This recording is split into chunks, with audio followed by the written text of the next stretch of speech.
If you boys need any sort of my team grinding, make sure to hit up my boy Witty over on Twitter. He's got the fastest, most reliable, and the cheapest prices out there. You guys don't want to miss out. In this video, I'm going to be ranking every single Radioactive card from worst all the way to best in NBA 2K25 My Team, going from who I think are the worst cards in this set in order all the way up to who I think is the best card from this Radioactive set. And before we hop into it, let me know in the comment section down below which cards are you guys currently running from this Radioactive set, and let me know what you guys think about my rankings and just your favorite cards that you have been using. But starting here at number 25 is going to be Diamond Derek Fisher. I do think he's the worst card from this set. Only a 6'1" point guard, 6'6" wingspan, only a 45 driving dunk, so can't even really dunk the basketball, barely any defensive stats, jump shot on normal timing. The only good thing about this card is the dribble style, which is Devin Booker, but realistically, not a great card at all. I think he comes in at number 25. At number 24 is going to be Diamond Vernon Maxwell, an undersized shooting guard. Doesn't really have that great stats. His jump shot's very mediocre. His dribble sigs are very mediocre as well. Just not a great card here. Going to kind of fly through these lower tier cards because they're honestly not really that great. Number 23 is going to be Miles McBride, 6'1" point guard, 6'9" wingspan. So the wingspan does help him quite a bit, and he's got some pretty good stats like 95 perimeter, 89 steal, 80 interior defense, 94 speed. He's a quick card, which obviously does make sense because he's only 6'1", and he's got his jump shot on quick timing. So I think he's not horrible, but again, not really a great card in my opinion. Number 22 is going to be Diamond Anthony Simons.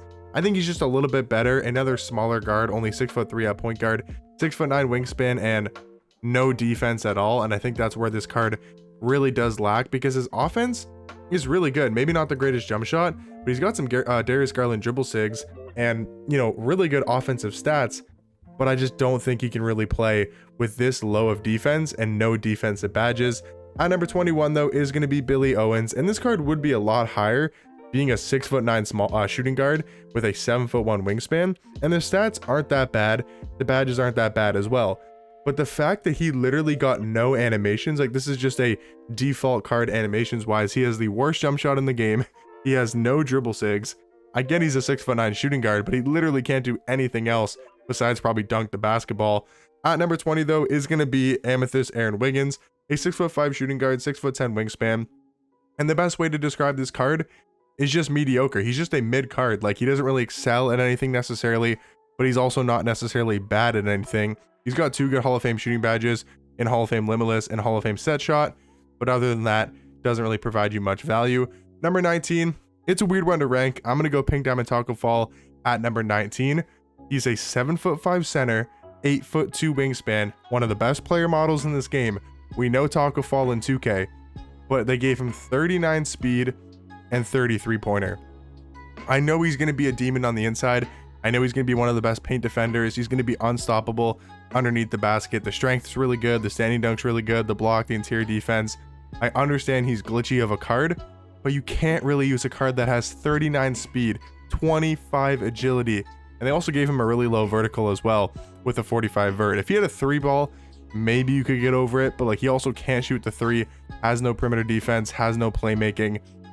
I know he can be glitchy, so that's why I did put him a little bit higher on this list at number 19, but realistically not going to be that much usable of a card. Number 18 is going to be Amethyst Jalen Tyson, 6'6" small forward, 6'8" wingspan, a little bit undersized here at number 18, but still has a good jump shot, decent all-around card, stats and badges wise. Number 17 is going to be Justin Edwards, 6'7" shooting guard, 6'10" wingspan. Again, these Amethysts aren't anything crazy, but I think Justin Edwards is probably the best Amethyst we've talked about so far. At number 17, probably the first actual usable card from this set. I think all these cards previous to him, I wouldn't really recommend using, but Justin Edwards, if you're looking for a cheap budget shooting guard, not that bad of an option. At number 16 is going to be DeLon Wright, one of the best Amethysts from this drop, 6'5" point guard, 6'7" wingspan, a really good defensive card, 97 steal, 93 perimeter, has Hall of Fame challenger and Hall of Fame glove. I think this card's good. His jump shot's on quick timing. I think for number 16 is a really good Amethyst card. Number 15 is going to be the best Amethyst from this set, I do believe, and this is going to be Kamara, however you do pronounce his name, but is a really good shooting guard, 6'7" at the 2, 7-foot wingspan, and very similar to DeLon Wright, but at shooting guard, is an amazing defender. 90 block, 95 steal, 95 perimeter, 94 interior defense, has Hall of Fame immovable and Hall of Fame on-ball menace, while being really quick and very agile. He's got a decent jump shot. He's actually a really good budget card at number 15. At number 14 though is going to be our first diamond, and that's going to be Thurl Bailey, one of the better diamond cards from this set. 6'11", can play small forward, 7-foot wingspan, a great defender, decently quick, can slash to the basket, and also has an okay jump shot on normal timing. Thurl Bailey cards are always really good in my team, and I think this diamond one is very solid. Number 14, or actually is it number 13? No, I think it's number 13. Number 13 here in Diamond Tyson Chandler is actually a really good power forward. 7 foot at the power forward position, 7'3" wingspan, really good defensive card, 96 block, 96 interior defense, amazing Hall of Fame defensive badges, including box out beast, brick wall, high flying denier, paint patroller, pogo stick, post lockdown, and rebound chaser. Yes, that 3 ball's low, but I think it's a greenable jump shot, and I think if he's wide open, you still have to respect him. You still have to respect that shot. So I think his defense and his rebounding and his size is very valuable at the power forward position. Number 12 though is going to be Galaxy Bradley Beal. This card, I just don't like his defense. I don't think his jump shot's that great. I also don't think his dribble sigs are that great. And I know number 12 seems very low for this card, but if we look at number 11, I think Matt Barnes has a lot more value to here at number 11, because he's 6'7" at shooting guard, 6'9" wingspan, plays good defense, has a pretty good jump shot. I think he's more valuable just because of his size, and I don't think Bradley Beal is that great of a defender. But getting into the top 10, I do believe is going to be Asar Thompson, 6'6" shooting guard, 6'10" wingspan, an elite defender, really athletic card, and does have his jump shot on quick timing. He can slash to the basket, play elite level defense, be a really good rebounder as well at shooting guard, can be valuable, and I think Asar Thompson is a top 10 card in this radioactive set. Number 9 is going to be Wesley Person, a really good offensive shooting guard, 6'6" at the 2, 6'10" wingspan, maybe lacks a little bit of defense, but a great jump shot on quick timing, also has a Devin Booker dribble style. I think he's actually elite at the shooting guard position. Number 8 is going to be Galaxy RJ. I was kind of going back and forth between those two cards, and I think actually because that jump shot, I'm going to switch it around. I'm going to go RJ at 9, and I'm going to go Wesley Persons at 8. Number 7 is going to be Galaxy Gilbert Arenas, a really good offensive point guard, 6'4" at the point guard position, 6'9" wingspan, really good defender, has a great jump shot, good dribble sigs. I think he's one of the better offensive PGs in this game. Now at number 6, I do believe, I could be wrong here, 1, 2, 3, 4, 5, 6. Sometimes I get lost with what number I'm at, but number 6 is Dark Matter J.R. Smith, 6'6" point guard, 6'10" wingspan. I still think he's got to be close to that top 5 just because he is a Dark Matter. They gave him the Devin Booker dribble style, but this jump shot really does hold this card back. So I think he's still really good offensively, still a Dark Matter, but I think he's the sixth best card in this radioactive set. Number 5 is Kyle Korver, 6'7" shooting guard, 6'9" wingspan. Yes, he doesn't have many dribble sigs. He has very little dribble sigs, but his jump shot on very quick timing is a great release.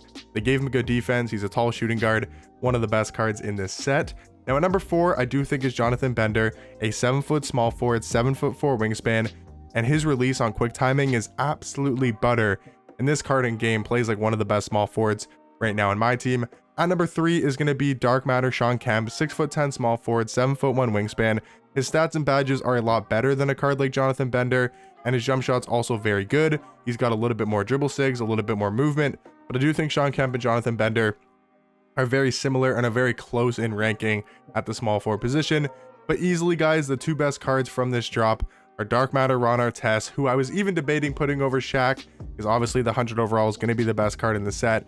But they gave him the Darius Garland dribble style, which is the best dribble style in this game, and they also gave him one of the best jump shots for a big man. So this card, of course, is the best card in this set, but I think Ron Artest is the best shooting guard in this game. So really elite drop here, getting some top tier cards like Ron Artest and Shaq. I mean, Ron Artest's jump shot with that new Fultz base and Rudy Gay upper on very quick is one of my favorite jump shots in this game, and one of the best, if not the best defenders.